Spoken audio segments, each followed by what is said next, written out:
Vamos começar então uma nova série, né? Sempre trabalhamos com série e essa série é muito especial para mim, porque ela é muito difícil. Porque nesse ponto da nossa jornada a gente tem que escolher o que não dizer, não escolher o que dizer, porque é uma série, o tema é muito vasto, tem muita coisa por aí. A nossa série é Como Virar o Fim. Como virar o fim? E por que essa série? Aleluia. Por que essa série? Qual é o motivo da gente falar? Não tem nenhum filme, nada disso no cinema, não tem nenhuma reportagem, não tem nenhuma profecia acontecendo. Por que a gente resolveu falar do fim logo agora? Né? O último filme sobre catástrofe impactante foi 2012, se não me engano, né? Aquele filme 2012, da profecia dos Maia e tal, foi o último. Não se fala mais sobre o fim do mundo assim, não tem esse assunto, vai e volta, mas não está em voga. Então, por que a gente escolheu falar? Porque essa série, ela fecha um ciclo de 2 anos de jornada nosso. Há 2 anos, nós decidimos, né, no começo do ano passado, nós decidimos caminhar sobre os 5 grandes discursos de Jesus em Mateus. E nós caminhamos por eles, todos eles. Entre um discurso e outro, a gente fez uma série ou outra, mas a gente caminhou sobre todos eles. Porque a gente entende que, segundo a forma que Mateus foi escrito, quando você chega lá no capítulo 28 de Mateus, ele fala assim: ide por todo mundo, pregar o evangelho, fazer discípulos de todas as nações, ensinando a guardar todas estas coisas. Que estas coisas? Algumas pessoas acham que todas essas coisas é tudo que está no evangelho de Mateus, mas se você faz uma leitura mais aprofundada, exegeticamente falando, você percebe que toda vez que Jesus termina um grande discurso desse, por exemplo, se você for olhar lá, Mateus capítulo 7, final do Sermão da Montanha, ali já vai estar escrito assim: e terminando Jesus de dizer estas coisas. Aí depois, se você for para o Sermão da Missão, onde ele envia os 12, logo depois que o sermão termina, ele fala assim: e terminando Jesus de dizer essas coisas. Aí se você for para o Sermão das Parábolas, onde ele conta várias parábolas juntas, está lá, e terminando Jesus de dizer essas coisas. E quando você vai para o último sermão, que é o sermão do final das coisas, a palavra que está lá não é terminando Jesus de dizer essas coisas, está lá, e terminando Jesus de dizer todas essas coisas. A mesma expressão que é usada em Mateus capítulo 28. Então entende-se que se você ensinar para as pessoas o conteúdo desses 5 discursos de Jesus em Mateus, você está dando condição dela entender o que é ser um discípulo. E é isso que a gente se propôs, ser discípulo de Jesus. Então nós caminhamos por isso. Nós fizemos o primeiro discurso, e no primeiro discurso nós vimos a série, por exemplo, Relacionamento em Foco, não sei se você lembra, mas a gente viu a série Aguar, regando a nossa espiritualidade, e a gente viu a série Estou de Mudança. Nós ficamos vários domingos falando sobre isso. No segundo sermão, o sermão da missão, nós fizemos uma série longa que chamava-se Não é apenas sobre nós. Nós falamos bastante sobre a missão e o nosso papel, o nosso propósito. Inclusive, foi a série que a Jéssica chegou na igreja, foi quando foi nessa série. Algumas pessoas eu lembro da série que chegou na igreja, outras já não. Mas essa eu lembro. Porque a gente estava falando sobre propósito, e eu lembro de uma conversa que eu tive com o Antônio, ele falou assim: a gente está procurando o nosso propósito. O que a gente está fazendo aqui. E foi uma conversa bem interessante, por isso que eu lembro. Depois do discurso 3, Sermão das Parábolas, a gente fez uma série chamada A Deriva, Recalculando a Rota. A gente olhou para as histórias, para as sementes, e aí viu para todo mundo continuar caminhando junto, para ninguém ficar à deriva. E a última foi Relações Interpessoais, foi a série que a gente fez sobre relacionamentos. E hoje a gente começa com o último discurso de Jesus sobre o fim. E aí a nossa proposta é como virar o fim segundo a ótica de Jesus. A mensagem de hoje diz: o fim virá apresentando sinais. É a primeira coisa que Jesus mostra. E isso está no capítulo 24 do livro de Mateus. Se você quiser acompanhar, vai ter o texto aqui, mas você pode acompanhar. No capítulo 24 de Mateus, a gente percebe que era mais ou menos terça-feira. Poucos dias antes de Jesus se oferecer como o cordeiro da Páscoa pelos pecados do seu povo. Com toda a probabilidade, foi no final da tarde que esse discurso aconteceu. No final da tarde desse dia de muita ocupação, no final da tarde desse dia muito trabalhoso para Jesus. Jesus está deixando o templo, porque ele tinha entrado com o burrinho lá, com os ramos, lembra? Ele tinha entrado, ele chegou ao templo. E aí fez tudo o que tinha que fazer. Quando ele está saindo, os discípulos olham para aquele templo que estava ainda em construção, estava sendo terminado naquela época, e os discípulos admiram aquela construção e falam: olha, Jesus, como é lindo, como é bonito, olha isso, como é maravilhoso.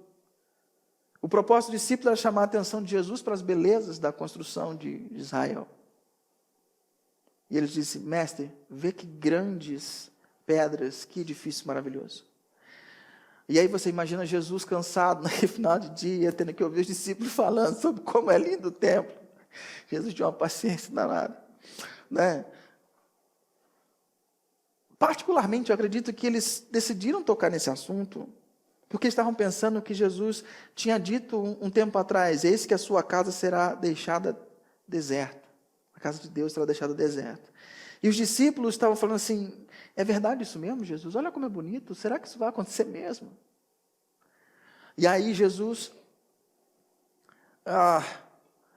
cansado, sentindo o peso no corpo, suor no rosto, não era fácil caminhar por lá. Os pés com bolhas, provavelmente, aquela sandália de couro, os pés marcados. Jesus talvez com a sua trança que um bom galileu usava. Mulheres hoje em dia já ficam apavoradas com o cabelo grande com calor, você imagina homem. E mulher resiste, né? Homem é um fresco, né? Não aguenta. Então, imagina Jesus com o calor que ele estava, com aquela multidão, com a tensão toda, e ele ainda tem tempo para parar e conversar com eles. E Jesus fala algumas coisas muito importantes para eles. Jesus vira para eles, eu acredito que, olhando para eles com profunda compaixão, profundo amor. E aí Jesus diz assim: eu lhes garanto que não ficará pedra sobre pedra, serão todas derrubadas. Tendo Jesus se assentado no Monte das Oliveiras, os discípulos dirigiram-se a ele em particular e disseram, eles fazem 3 perguntas para Jesus, que dá combustível para Jesus ficar falando ali quase 1 hora. Eles perguntam assim: dize-nos, quando acontecerão as coisas? E qual será o sinal da tua vinda e do final dos tempos? Essas são as questões que ele coloca. Percebe 3 coisas aqui. Primeiro, quando acontecerão essas coisas? Quando que o templo vai ser derrubado e não vai ficar pedra sobre pedra? Segunda, quando você vai voltar? Qual é o sinal? O sinal. Um único sinal. É singular. Qual é o sinal da tua vinda? Porque só tem um sinal da vinda de Jesus. E qual é o sinal do final dos tempos? 3 questões que eles colocam. Estamos juntos até aí? Beleza? A partir dessas perguntas, Jesus começa a falar e a responder para eles o que aconteceria. Deixa eu fazer umas advertências para você pensar, entender bem o que Jesus está dizendo. Primeira coisa, quando você fala sinais da vinda, você precisa entender que refere-se ao sinal do final dos tempos, do final do mundo, quando as coisas vão acabar. Pois a vinda de Jesus confirma o final dos tempos. Quando Jesus voltar, biblicamente, o mundo acaba. Mas pastor, eu ouvi dizer que Jesus volta, arrebata a igreja, depois tem 7 anos de paz, depois tem isso, aquilo outro. Tem uma linha teológica que atesta isso, mas eu não vou ter tempo agora, nessa mensagem, muito menos nessa série, de desconstruir tudo aquilo que você já tem ouvido sobre o Apocalipse, sobre o final do mundo. Ok? Eu vou me ater ao que Jesus está dizendo nesse texto, e a gente vai caminhar. No dia que eu tiver coragem, eu faço uma série sobre o Apocalipse. Aí a gente... Mas eu não tenho essa coragem ainda não. Não tem, é muito complicado. Então, tais acontecimentos descritos por Jesus, eles ocorrerão num período chamado de últimos dias. Ok? Então, o que Jesus vai dizer é tudo o que ocorre nesse período chamado últimos dias. Uma outra coisa que você precisa ficar atento é sobre a escatologia de reportagem. O que é escatologia? Escatologia é escato mais logia, que é o estudo sobre as coisas futuras. Muitas pessoas olham para a Bíblia como se ela fosse um relato, entende as profecias como se fosse um relato noticiário formalístico de tudo que vai acontecer no futuro. E não é assim, ela não descreve linha por linha como se fosse um jornal. Primeiro vai acontecer isso, segundo vai acontecer isso, terceiro vai acontecer isso, depois vai acontecer isso. Ela não fala isso, a Bíblia não tem essa tendência literária. Ela pega ela vai para o outro lado, ok? Que lado que ela vai? Ela vai para o lado da condensação profética. O que é condensação profética? É muito legal. Você já viu? Você já subiu assim, em algum lugar alto, ou em algum lugar que tinha montanhas, e que você pôde ver várias montanhas, uma atrás da outra, uma do lado da outra? Já teve essa experiência? De olhar e ver, tem uma montanha, tem outra, tem outra. Já subiu em um lugar assim? Já viu? Teve essa experiência? Quando você se encontra nessa experiência, você tem a ideia de que uma montanha está aqui e a outra está colada. Então, se você subir nessa aqui, se você der um pulinho, você está na outra montanha. Não parece isso? Que as montanhas estão perto. Mas quando você chega na montanha, você vê que tem uns 30 quilômetros entre uma montanha e outra.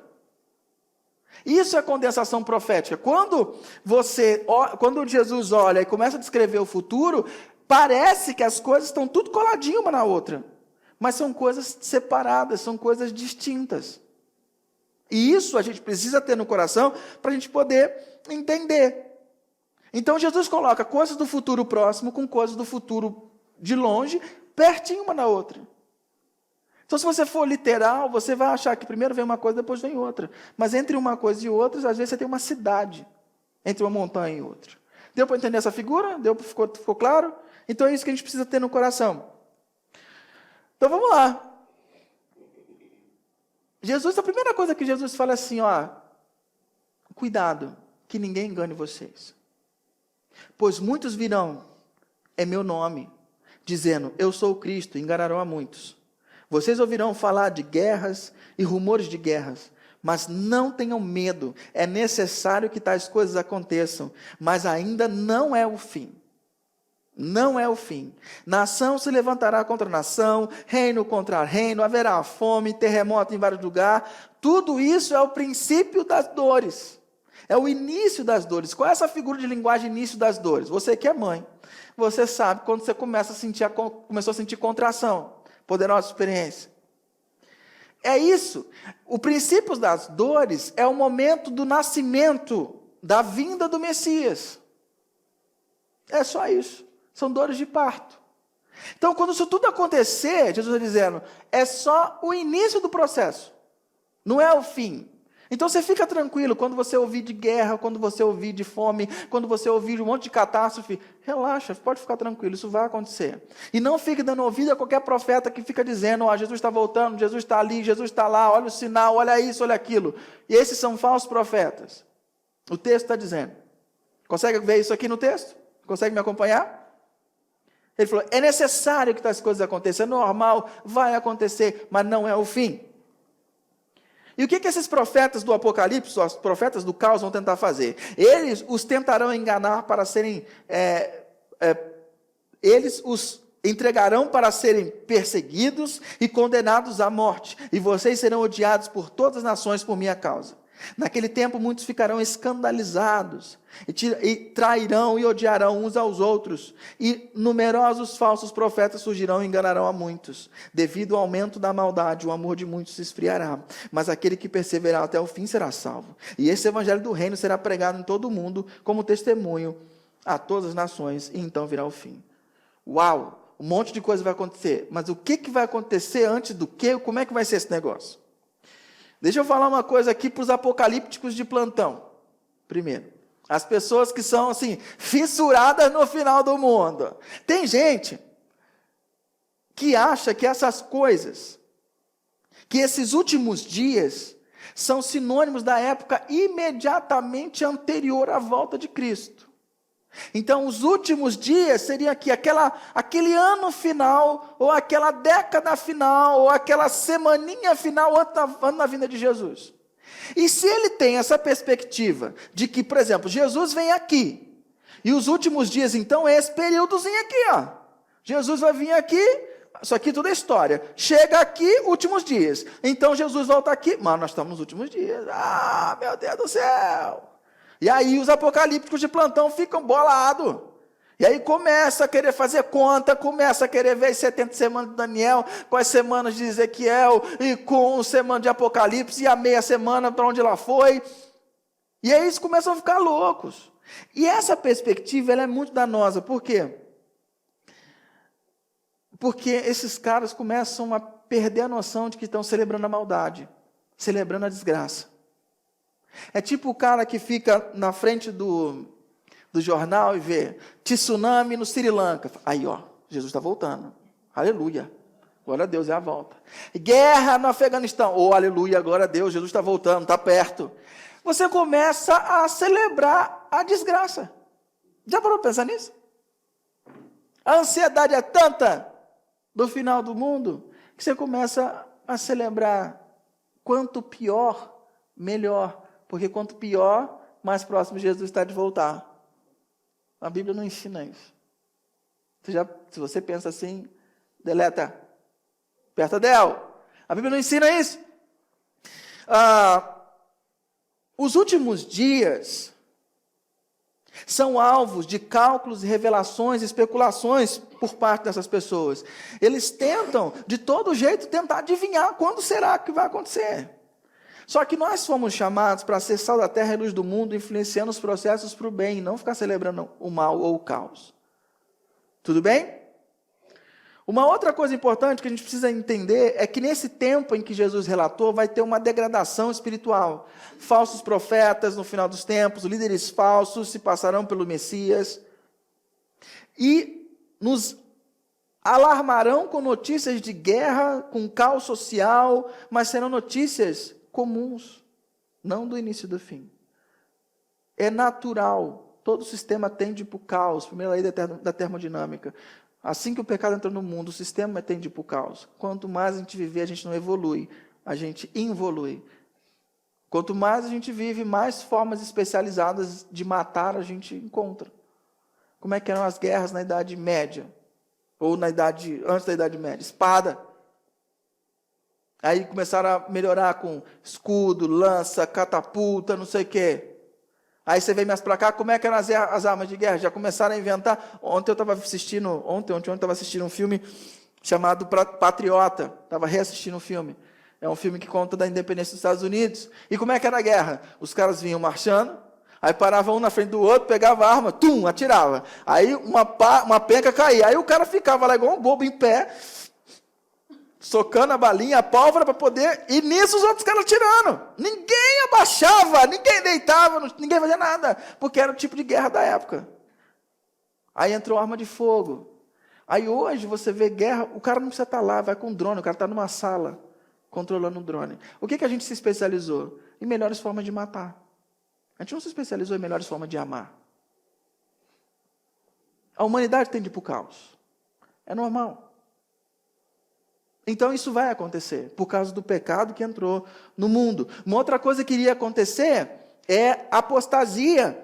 Literalmente, a apostasia significa abandonar a fé, o endurecimento do coração. Só que isso não é novo.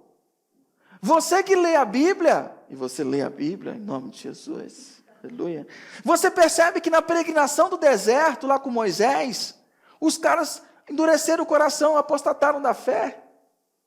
Você percebe que a gente viu na série anterior, no tempo dos juízes, vira e mexe, fazia o quê? Endurecia o coração e fazia o que o Senhor reprovava, apostasia, abandonavam a fé. Se você ler a Bíblia no livro dos reis, no livro das crônicas, você vai perceber que de tempos em tempos o povo abandonava Deus, apostatava da fé e ficava com o coração duro. Se isso vem acontecendo ao longo de todo o tempo, isso vai acontecer hoje também. Isso não é uma questão que isso acontece próximo de Jesus voltar. Nos últimos dias isso também vai acontecer, é uma coisa mais normal. E ele fala que o evangelho será pregado em todos os lugares. Aí algumas pessoas falam assim, então Jesus não volta antes de todo ser humano na terra ouvir falar de Jesus. Não é isso que o texto está dizendo. O texto está dizendo o seguinte, é que o evangelho deve ser pregado por todo mundo como testemunho para as nações. Não significa que todo mundo vai ouvir o evangelho. A ideia é que o evangelho se torne algo relevante para o mundo. E que seja confrontador para as pessoas. Seja algo que seja levado em conta. Então vai chegar um dia em que o evangelho vai ser importante, vai ser uma força confrontadora. Mas para isso precisa da igreja. E a igreja é você. Então você faz parte desse processo. Quer apressar a vinda de Jesus? Começa a viver e pregar o evangelho. Agiliza um bocadinho. Vai que apressa, né? Estamos entendendo? Agora o negócio vai ficar mais punk, é legal. Jesus diz assim: assim, quando vocês virem o sacrilégio terrível do qual falou o profeta Daniel no lugar santo, quem lê, entenda. Então os que estiverem na Judéia, fujam para os montes. Quem estiver no telhado da sua casa, não desça para tirar dela coisa alguma. Quem estiver no campo, não volte para pegar seu manto. Como serão terríveis aqueles dias para as grávidas e para as que estiverem amamentando. Orem para que a fuga de vocês não aconteça no inverno nem no sábado, porque haverá uma grande tribulação, como nunca houve, desde o princípio do mundo até agora, nem jamais haverá. Se aqueles dias não fossem abreviados, ninguém sobreviveria, mas por causa dos eleitos, aqueles dias serão abreviados. Beleza, então ele está falando do final do mundo agora. Ele está falando do final de todas as coisas. Será? Olha só comigo. Quando ele fala do sacrilégio terrível, lá de Daniel, o que aconteceu lá em Daniel? O sacrilégio terrível é uma expressão que significa algo detestável e que provoca desolação no lugar santo. Quando ele fala que aconteceu na época do profeta Daniel, então ele está se referindo a algo que já aconteceu e que vai acontecer algo igual. O que aconteceu na época de Daniel? Na época de Daniel, foi quando Antíoco Epifânio, rei sírio, erigiu um altar a Zeus no meio do templo do Deus vivo, do Deus Criador, lá em Jerusalém. E isso foi algo chamado de sacrilégio terrível. Fazer uma imagem sobre Zeus no templo de Deus, isso é um absurdo. Então isso teve o primeiro cumprimento lá atrás. Só que o segundo cumprimento, quando ele fala assim, em Jerusalém, nunca houve perseguição tão terrível, uma grande tribulação, quando a gente olha agora para a história, aonde foi que isso aconteceu? Isso aconteceu no ano 70 depois de Cristo, quando Jerusalém foi derrubada.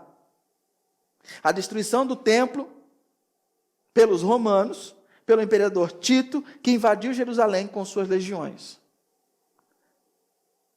Então é no futuro próximo, então, Jesus estava falando o que ia acontecer ali, já. É também, só que se você olha 2 Tessalonicenses 2, capítulo 4, e Apocalipse 3, 14 e 15, ele fala que também que haverá um sacrilégio terrível, que é quando o levantamento de uma imagem do anticristo em Jerusalém. Então percebe, a mesma fala de Jesus serve para algo do passado, serve para algo que aconteceu ali no ano 70, e algo que ainda vai acontecer no futuro. Não é uma coisa só. Então, quando eu olho a profecia de Jesus, eu tenho que entender o que ele está querendo dizer. E aí ele fala dessa grande tribulação.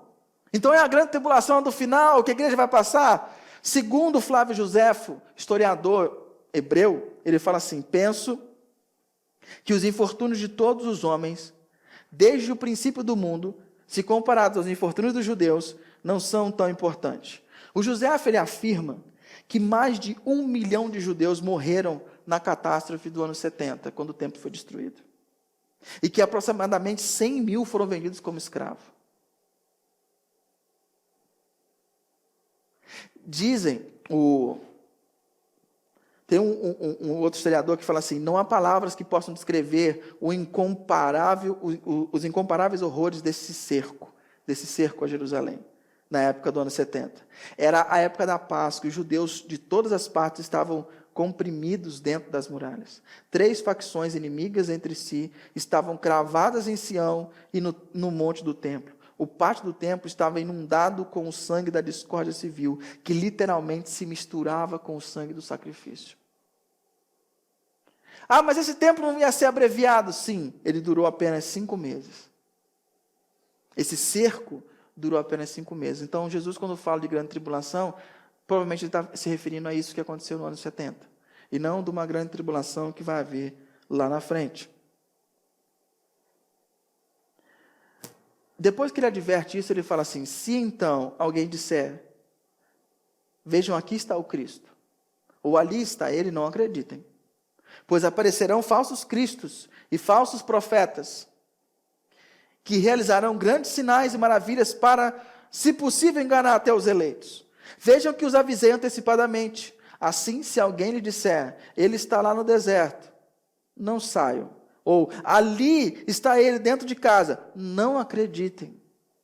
Porque assim como o relâmpago sai do Oriente e se mostra no Ocidente, assim será a vinda do Filho do Homem. Onde houver um cadáver, aí se ajuntarão os abutres. O que Jesus está dizendo?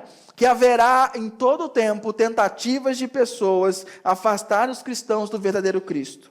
E esses pseudos cristos, esses pseudos profetas, estarão presentes nesse período chamado último dia.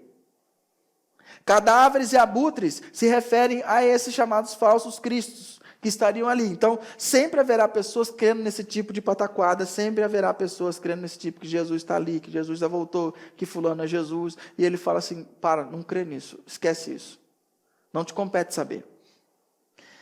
Aí ele fala uma palavra muito interessante, que ele fala assim, imediatamente após a tribulação daqueles dias, o sol escurecerá, e a lua não dará sua luz, e as trevas cairão do céu, e os poderes celestes serão abalados. Então aparecerá no céu, o quê? O sinal. Agora ele está respondendo a segunda questão deles. O sinal do Filho do Homem. E todas as nações da terra se lamentarão e verão o Filho do Homem vindo nas nuvens do céu, com um poder e grande glória. Ele enviará os seus anjos com grande som de trombeta, e esses reunirão os seus eleitos dos quatro ventos, de uma a outra extremidade do céu. Esse é o único sinal da volta de Jesus. É o único. E ele está respondendo isso. Aí agora ele começa a falar, aparentemente parece que está falando sobre o fim. E ele começa a dizer, aprenda a lição da figueira. Quando os seus ramos se renovam e suas folhas começam a brotar, vocês sabem que o verão está próximo. Assim também, quando virem todas essas coisas, saibam que ele está próximo às portas. Então, é uma questão de você poder entender quando que você está vivendo os últimos dias. Eu lhes asseguro que não passará essa geração até que todas as coisas aconteçam. O céu e a terra passarão, mas minhas palavras não vão de passar. Pô, agora Jesus apertou o calo, falou assim, não passará essa geração? Como é que fica isso? Então, o negócio já aconteceu, porque eles já morreram. É que a palavra geração aqui é gena. Inicialmente significava família, descendência, raça. Algumas vezes pode ser referência a uma nação. Ou seja, a nação não passará. Essa nação não será extinguida antes que isso aconteça. Alguns até sugeriam que se referia à raça de homem ou classe de pessoas. Então, isso já tira do nosso visor essa ideia de que aconteceria logo em seguida, porque aquele povo ia morrer. Mas não é só aquele povo que ele estava se referindo. E agora ele vai responder quanto ao dia e a hora. E ele fala, quanto ao dia e a hora, ninguém sabe. Nem os anjos do céu, nem os filhos, senão somente o Pai. Como foi nos dias de Noé, assim também será a vinda do Filho do Homem. Pois nos dias anteriores ao dilúvio, o povo vivia comendo, bebendo, casando, se dando em casamento, até o dia em que Noé entrou na arca, e eles nada perceberam, até que veio o dilúvio e os levou a todos. Assim acontecerá na vinda do Filho do Homem. A gente vai estar vivendo tranquilamente, sossegadamente, e do nada, ele vai vir. E como que vai acontecer isso? Ele fala, 2 homens estarão no campo, um será levado e outro será deixado. 2 mulheres estarão trabalhando no moinho, uma será levada e outra deixada. Isso aqui não é significado de que 50% das pessoas serão salvas. Não é isso, que um fica e outro vai. Não é isso que ele está dizendo. Ele está dizendo que será, normalmente, ele vai pegar você fazendo coisas corriqueiras. Portanto, aí ele começa a engrossar o negócio, vigiem, porque vocês não sabem em que dia virá o seu Senhor.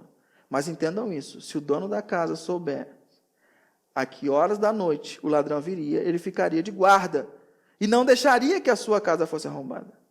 Assim também vocês precisam estar preparados, porque o Filho do Homem virá numa hora em que vocês menos esperam. Então a prontidão é necessária e a preparação é fundamental, porque será repentino.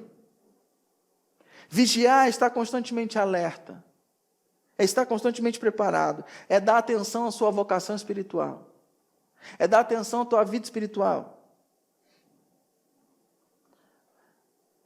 E aí a gente termina os textos. Ele termina dizendo: quem é, pois, o servo fiel e sensato, a quem seu senhor encarrega da sua casa para lhe dar alimento no tempo devido? Feliz o servo a quem seu senhor encontrar fazendo assim quando voltar. Garanto-lhe que ele o encarregará de todos os seus bens. Mas suponham que esses servos sejam mau e digam a si mesmo: meu senhor se demora. Então comece a bater nos seus conservos e a comer e a beber com os beberrões. O senhor daquele servo virá num dia em que ele não o espera e numa hora que não sabe. Ele o punirá severamente e lhes dará lugar com os hipócritas, onde haverá choro e ranger de dente. A advertência é para a gente ser fiel, estar pronto e na expectativa. Mas a gente não sabe quando vai vir. Isso é ser prudente. É viver na expectativa. Alguns dizem assim: viva como se ele tivesse ressuscitado, vindo ontem, morrido ontem, ressuscitado essa manhã e voltasse amanhã. Viva nessa expectativa. Eu não consigo viver nessa expectativa, uma tensão muito grande. O negócio você fica: ai meu pai, ai meu pai, ai meu pai. Mas ele está dizendo: viva atento. Porque tudo isso que ele disse ocorrerá nos últimos dias. Tá bom, você falou de últimos dias, últimos dias, últimos dias. Quando que começa os últimos dias? Você não precisa fazer conta. Nós já estamos nos últimos dias. Mas como é que você sabe? É simples. Se você olhar Atos capítulo 2, versículo de 1 a 4, ele fala assim: chegando o dia de Pentecostes, estavam todos reunidos num só lugar. Lembra daquele Atos 2 lá? Estava todo mundo reunido num só lugar, e de repente vem línguas de fogo, pousa na cabeça de cada um, todo mundo começa a falar, e todo mundo que estava ali começa a ouvi-lo da forma da língua materna. Então, se tivesse um americano, começava a ouvir inglês. Se tivesse um holandês, começava a ouvir no inglês da Holanda. Se tivesse um sueco, ia começar a ouvir. Se fosse um brasileiro, começava a ouvir em português. O cara falando, porque o Espírito Santo dava uma mudança no ouvido das pessoas, para que as pessoas pudessem ouvir de forma da sua língua materna. Pentecoste é a inversão de Babel. Em Babel, Deus vem e bota a língua para todo mundo e separa todo mundo. Em Pentecoste, ele mostra esse episódio onde todo mundo fala a língua de todo mundo. Ou seja, é a união, refaz a Babel. E ali, quando Pedro vai explicar o que houve, lá em Atos capítulo 2, Pedro cita uma profecia do profeta Joel. Pedro fala assim: homens da Judéia, todos vocês estão ouvindo. Deixa eu explicar isso que está acontecendo. Esses caras não estão bêbados, não são nem 9 horas da manhã. Parece que os botecos de Jerusalém só abriam depois das 9. Porque Pedro não são nem 9, então boteco só depois das 9. Certo? Então, não são nem 9 da manhã, os caras não estão bêbados. Isso está acontecendo, é o que disse o profeta Joel. E o que disse o profeta Joel? O profeta Joel disse que nos últimos dias, diz Deus, derramarei do meu espírito sobre todos os povos. Os seus filhos e as suas filhas profetizarão, os velhos terão visões, irará. O que Pedro está dizendo? A vinda de Jesus e a sua assunção, a descida do Espírito Santo, inaugura o período chamado de últimos dias. Tudo que Jesus falou que aconteceria nos últimos dias e tudo que a Bíblia fala que nos últimos dias aconteceria, são nesse período entre a subida de Jesus e a próxima vinda dele. Tudo o que acontece desde o Pentecoste até a volta de Jesus é chamado de últimos dias. Biblicamente é isso. Então, toda vez que você ouvir falar na Escritura sobre os últimos dias, é esse período que a gente está vivendo agora. Então, tudo que você lê sobre profecia do caos que vai acontecer nos últimos dias, é nós. Somos contemporâneos. Vai acontecer no tempo que a gente está vivendo logo ali. Porque acontece nesse período. E é muito interessante, porque olha o que a profecia diz e nos ensina sobre os últimos dias. Primeira coisa que isso nos ensina nos últimos dias é que os últimos dias são confirmados pelo derramamento do Espírito Santo sobre a igreja.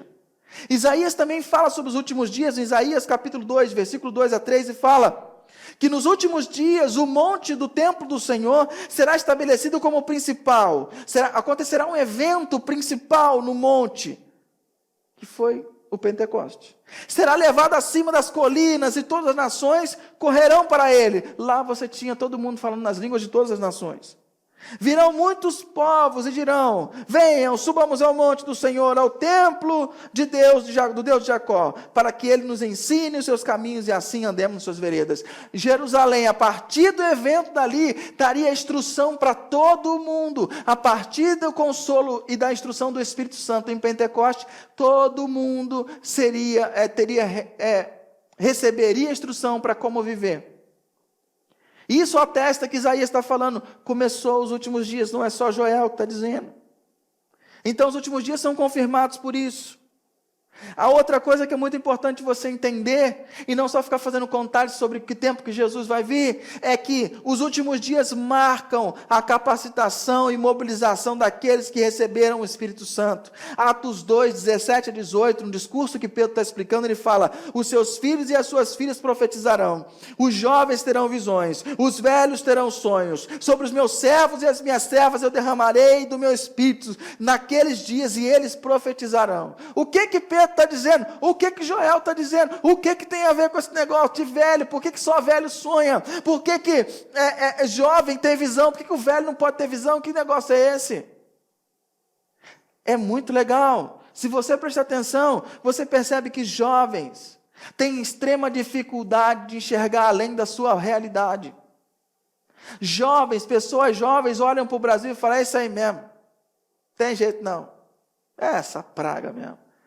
Você olha para a realidade, você não consegue ter uma visão Thundercat. Sabe como é que é a visão Thundercat? Aquela visão além do alcance, lembra do Lion? Dei uma visão além do alcance. Uma visão além do alcance. Ter a visão de uma coisa melhor, de um futuro melhor. Por isso que casamentos estão sendo acabados hoje. Pessoas casam, menos de um ano é destruído o casamento. Por quê? Tem dificuldade de ver esse cenário melhorar. Tem dificuldade de ver que as coisas podem ser melhor. Jovens têm extrema dificuldade de ter visão. Mas através do sopro do Espírito Santo, os jovens banhados pelo Espírito Santo vão começar a ter visão além do alcance, vão começar a ver além da realidade, vão começar a ver as coisas além do que está sendo mostrado ali para eles. Por isso que o texto diz que jovens terão visões. Mas e as pessoas idosas? As pessoas idosas terão sonhos. Por que a profecia diz isso? Porque pessoas idosas tem extrema dificuldade de sonhar. Quanto mais velhos vão ficando, mais realistas vão ficando. E perdem a capacidade de sonhar de novo, de ver algo diferente, de perceber coisas novas. Perdem a capacidade de sonhar. Mas através do sopro do Espírito Santo, através do sopro de Deus na vida desse idoso, ele vai começar novamente a sonhar, a ter sonhos, a entender que a vida não acabou, que não está nos 45 minutos do segundo tempo, que tem muita coisa que pode ser feita, tem muita coisa que pode ser vivido. E se você não é idoso de idade, mas é idoso de alma, também vale. O Espírito precisa soprar na tua vida. Tem gente velho. Tem gente que não é velho de idade, mas é velho de coração. É velho de alma. Não sonha mais, deixou a tristeza tomar conta. Está incrustado aquilo dentro do seu coração. Você precisa se libertar, precisa pedir o sopro do Espírito para te dar alegria de novo. Esse é velho. Precisa ser alegre de novo. Viver com a vida do Espírito, porque essa é a promessa. É a promessa para o nosso tempo. Larga a mão de ser velho, larga a mão de ser ranzinho, larga a mão de ser rabugento. Vamos viver. A pessoa chama, vamos sair. Estou cansado. Aí na semana seguinte, vai lá. Vamos fazer uma coisa diferente. Quer dormir. Tá bom. Aí na semana seguinte, vamos no vizinho. Estou com o pé doendo. Mano, pelo amor de Deus. É muito velhice para uma pessoa só. Não pode. Não, vamos viver, vamos voltar a viver, vamos ter vida. Deixa o Espírito Santo soprar na sua vida. Idoso, aleluia. Em terceiro lugar, que eu quero falar para você. Cada um tem um idosinho para chamar de seu. Fala na verdade. Cada um tem, olha lá, ó. Cada um tem um idosinho para chamar de seu. Olha lá, estou falando. Cada um tem um idosinho para chamar de seu. Entendeu? Toda vez a gente tem um idosinho em casa. Então a gente precisa, primeira coisa que você que tem um idosinho de estimação, que tem um idosinho em casa, primeira coisa que você tem que fazer, ora. Começa a orar, começa a interceder. Senhor, sopra, Pai. Sopra, Senhor. Tira essa casca de veieira. Senhor, sopra, dá ânimo para a gente fazer alguma coisa, Senhor. Porque naturalmente a vida cansa, vai deixando a gente acomodado. As decepções da vida vão deixando a gente ficando triste, é verdade. Então é por isso que a Bíblia fala, é melhor serem dois do que um, porque se um cair, o outro ajuda a levantar. Então é a hora de você ajudar a levantar, você puxar pela mão e falar, não, eu não quero você velho desse jeito, eu não quero, nós está perdendo, vamos aí, vamos agitar, vamos viver a vida. Eu sou extremamente velho, eu sou sem criatividade mais. O Júnior falou do negócio Campinas 1, eu falei, vou grudar nesse negócio, porque se eu tiver que sair 5 vezes, e eu conheço 5 lugares, eu vou nos 5 mesmos lugares. Se eu tiver que sair mais 5 vezes, a minha cabeça só pensa naqueles 5 lugares. Eu sou extremamente limitado com isso. E eu tenho que fazer um esforço muito grande para pensar. Aí eu comecei a armar uma estratégia. Eu notei que uns tempos para cá, lá em casa, a VI estava pegando. E que a gente estava vivendo uma vida muito mais, assim, muitas coisas por causa de saúde, por causa de... isso gera afastamento um do outro. A gente começou a ficar meio frio. Aí eu comecei... tosse, isso aqui. Aí eu comecei, falei assim, eu vou armar... Agora vou ter que revelar aqui por causa do exemplo, né? Mas é minha estratégia. Eu comecei a fazer um negócio. Meu fisioterapeuta, ele sabe um monte de boteco, cara. Nossa, ele sabe um monte de bar, sabe um monte de coisa. Ele sempre fala, comi no lugar tal, manda fotinha para mim e tal, isso e aquilo. E eu falei, Deus, fala, Senhor, aleluia. Falei, beleza. Peguei numa sexta-feira, que eu fico com o carro, porque eu tenho várias coisas para fazer, fui buscar a senhora no trabalho. E aí, nós vamos num lugar. Vamos para casa, não, tô cansada. Nós vamos num lugar. Tem um lugar bom aí. Falei, é por aqui, não sei onde é, não, botei o GPS. Achei o lugar. Aí fomos no lugar. Gostou, amor, tomou uma caipirinha lá com rapadura, um negócio estranho lá. Adorou, chamou o Fabinho no dia, né? Ainda chamou o Fabinho, caiu lá. O Fabinho caiu lá. Foi maneiro. Aí eu falei assim, opa, deu certo. Deu uma animada. Aí na semana, passou 15 dias, na outra semana, na sexta-feira, aí nossos amigos estavam vindo de viagem, iam passar por aqui. Vamos sair, conhecemos um barzinho novo, uma cabeça limitada, não veio de procurar outro barzinho, já vai no mesmo. Aí fomos no mesmo lugar, beleza. Aí eu estou começando a fazer isso, né? Aí sexta agora, eu estava na casa do Júnior e tal, aí de repente chegou uma mensagem. E eu já estava pensando assim, cara, o que eu vou fazer hoje? Na criatividade, Senhor, sopra o Espírito. Eu falei assim, cara, ela guarda a batata do Outback, velho. Não tem dinheiro não, mas a gente vai, toma um negocinho só e come a batata. Aí ela falou assim, tem que segurar. Aí ela chegou e falou assim, fazer um fundi hoje, o que você acha e tal? Eu falei, putz, meus planos foram por água abaixo. Casa de novo. Não. Cheguei, a gente pode fazer o fundi, só que vai ter que passar no mercado, comprar as coisas, cozinhar, né? Já está no horário. O que você acha? Assim, eu pensei da gente ir no Outback comer uma batata. Batata do Outback, vamos! Já estou assim, de 15 dias, já é a 5ª vez, eu acho, a pizza. Tá vendo? A gente tenta fazer, né? Não, rapaz, é complicado. Mas a gente tem que sair da mesmice, é difícil. Às vezes você tem dificuldade de sair da mesmice, chama alguém, chama um casal, faz amizade. É difícil ter amigo? É difícil, é muito difícil, sim, é verdade, principalmente na região que a gente está. Eu, quando vim do Rio para cá, eu senti uma dificuldade extrema, porque no Rio, se você senta na rodoviária, daqui a pouco vem um senhorzinho e começa, e aí, como é que tá, né? Tá complicado. No Rio é assim, as pessoas são muito faladeiras. Eu cheguei em Campinas, vim morar em Campinas, vim estudar em Campinas, e eu comecei a sentir dificuldade de relacionamento, porque as pessoas, antes, a varanda da casa da minha mãe ficava cheia de gente. Aqui, para você visitar alguém, você não pode chegar aí na casa do seu vizinho e bater na porta, você tem que marcar uma conferência antes, ver com o horário, ver se pode. Então eu senti mais dificuldade, mas é a cultura, então eu tenho que me adaptar a essa cultura, então vamos nessa, e vamos aprender a lidar com isso.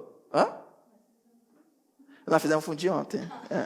Eu não fiz pizza na churrasqueira. Aí, mas vai fazer essa pizzinha cheia de glúten, aleluia.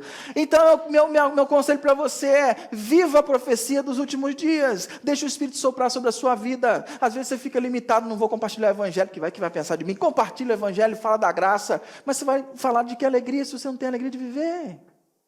Primeiro, vamos experimentar esse negócio. Vamos experimentar a vida em comunidade. Como é que eu vou falar para alguém vir na igreja? Não, lá é uma família estendida, mas eu sou ovelha negra da família. Não, aqui é todo mundo ovelha branca, parda, negra, todo mundo, vamos viver. Todo mundo tem defeito, mas deixa o Espírito Santo soprar. E por último, para encerrar, última coisa, ele fala que nos últimos dias são o espaço para a missão dos discípulos de Jesus e a salvação de muitos. Nesses últimos dias, o que a gente tem que fazer? Nós temos uma missão. É a missão da igreja. É esse tempo. Quando Paulo vai usar lá em Romanos capítulo 10, o mesmo texto de Joel, ele fala, porque todo aquele que invocar o nome do Senhor será salvo. Como, pois, invocarão aquele que não creram? E como crerão naquele em que não ouviram falar? E como ouvirão se não há quem pregue, se ninguém pregar, como é que eles vão? É nosso papel. A gente experimenta Deus e aí vive Deus com as pessoas. Vive Deus, deixa o Espírito tocar na tua vida. Eu não tenho que ficar me preocupando sobre o dia e a hora que ele vai voltar. O que eu preciso é ser testemunha. E ser testemunha não é testemunha de ser jurado, não é testemunha de um processo judicial. A palavra aqui, testemunha, quer dizer, tem a ver com mártire. E o que é isso? É para você morrer? Não, não é isso. Não. É o seguinte, ser testemunha de Jesus nesse tempo, nos últimos dias, significa colocar a sua cabeça a prêmio. Significa assumir uma postura que talvez gere prejuízo no seu dia a dia, por causa do reino, por causa do evangelho. É pagar o preço por um ideal, o ideal do evangelho de Jesus, da mensagem de Jesus, da redenção. Você está pagando preço, o seu está na reta, ou para tudo você também está cansado, ou para tudo, se alguém não faz, você também não faz. Tem a ver com você. Você nessa missão. Como é que você está nesse processo? Eu sei que você trabalha, eu sei que você cuida, eu sei que você cuida de um monte de coisa, mas você tem que entender quem você é. Se você entrar nessa roda viva, você vai ficar girando igual um peão, como diz Chico Buarque. Roda moinho, roda peão, você vai ficar só nessa roda. Já fiz um bom dia com essa música também. Você vai ficar só rodando, perseguindo uma casa melhor, perseguindo uma viagem melhor, perseguindo um bem melhor. Mas é a missão. A vida não termina aqui, cara. Há uma vida eterna nos esperando. Como ouvirão, se não há quem pregue? Pastor, tá bom, por onde eu começo? Quero começar. Simples. Não, mudei o discurso. A gente entende que ser discípulo de Jesus envolve essas 3 letras aqui, Abba. E Abba é como Jesus chamava o Deus Pai. E nós acreditamos que esses 3 movimentos básicos da vida de um cristão podem ser traduzidos nessas letras. Então, a primeira coisa que você tem que fazer: ame a Deus, desenvolve uma profunda e íntima relação com Cristo através do caminho da espiritualidade. Oração da manhã, oração da noite, isso e aquilo. Tudo que a gente tem ensinado. Segundo movimento básico, é o básico, é o mínimo que você tem que fazer. Busca a vida em família. Se dê a relacionamento, viva em uma família estendida, se conectando com pessoas, exercendo seu ministério, exercendo seu dom, servindo, comprometidos com a formação e a multiplicação de discípulos. Se envolva com o processo. Se envolva com o negócio. É isso aqui, Deus te trouxe aqui, não precisa sentar e frequentar, Deus te trouxe aqui para você fazer parte. Quer começar? Começa por aí. Por último, ajude os outros. Servir, abençoar, impactar pessoas, ajudando-as a encontrar seu caminho de volta para Deus, pregando o evangelho, falando da mensagem de Cristo, contando sua história. Torne essas pessoas discípulos de Jesus. Seja discípulo e faça discípulo. Esse é o começo. Então, ao invés da gente pensar só no fim, a gente tem que pensar no começo. Como é que eu começo? Eu começo por aqui.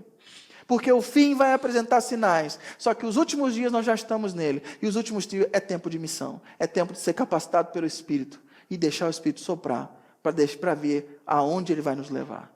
Estamos juntos? Então vamos orar. Feche seus olhinhos. Vamos fazer a oração.